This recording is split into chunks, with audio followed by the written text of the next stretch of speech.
Hi guys, நான் உங்கள் advocate Sri. இந்த வீடியோவில் உங்களுக்கு ஒரு லீகல் வேர்ட் தான் சொல்லித்தர போகிறேன். வீடியோக்குள்ளே போகலாமா?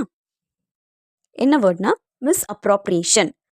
மிஸ் அப்ராப்ரியேஷன் அப்படின்னா என்னென்னா ராங்ஃபுல்லி டேக்கிங் ஆர் யூஸிங் இன்னொருத்தவங்களுடைய மணி, ப்ராப்பர்ட்டி, ரிசோர்ஸஸ் எதையோ வந்துட்டு நம்மளுடைய ஓன் பர்சனல் யூஸ்க்கு, ஓகேங்களா, ஓன் பர்சனல் யூஸ்க்கு நம்ம அதை யூஸ் பண்ணிக்கிறோம். எஸ்பெஷலாக வந்துட்டு அந்த யாரோட யூஸ் பண்ணுறோமோ அந்த பர்சன் வந்து நம்ம மேலே ட்ரஸ்ட் பண்ணியிருப்பாங்க இல்லையா, அதை பிரேக் பண்ணிவிட்டு நம்மளுடைய பர்சனல் பெனிஃபிட்காக யூஸ் பண்ணுறோம் அப்படின்னா அது வந்து மிஸ் அப்ராப்ரியேஷன்றது கீழே வந்துடும்.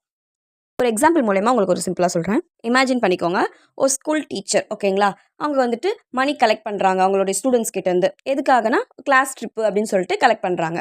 அவங்க என்ன பண்ணுறாங்க, அதில் வர சில அமௌண்ட்டை இவங்களுடைய பர்சனல் பெனிஃபிட்காக அவங்க ஓன் யூஸ் பண்ணிக்கிறாங்க அப்படின்னும் போது அதுதான் வந்துட்டு மிஸ் அப்ராப்ரியேஷன் அப்படின்ற கீழே வரும். ஓகே கைஸ், இப்போ மிஸ் அப்ராப்ரியேஷன் அப்படின்ற லீகல் வேர்டு உங்களுக்கு புரிஞ்சிருக்கும்னு நினைக்கிறேன். இதோட நெக்ஸ்ட் வீடியோவில் உங்களை சந்திக்கிறேன். இந்த மாதிரி லா டிப்ஸுக்கு என்னுடைய சேனலை ஃபாலோ பண்ணிக்கோங்க. Tata bye, see you.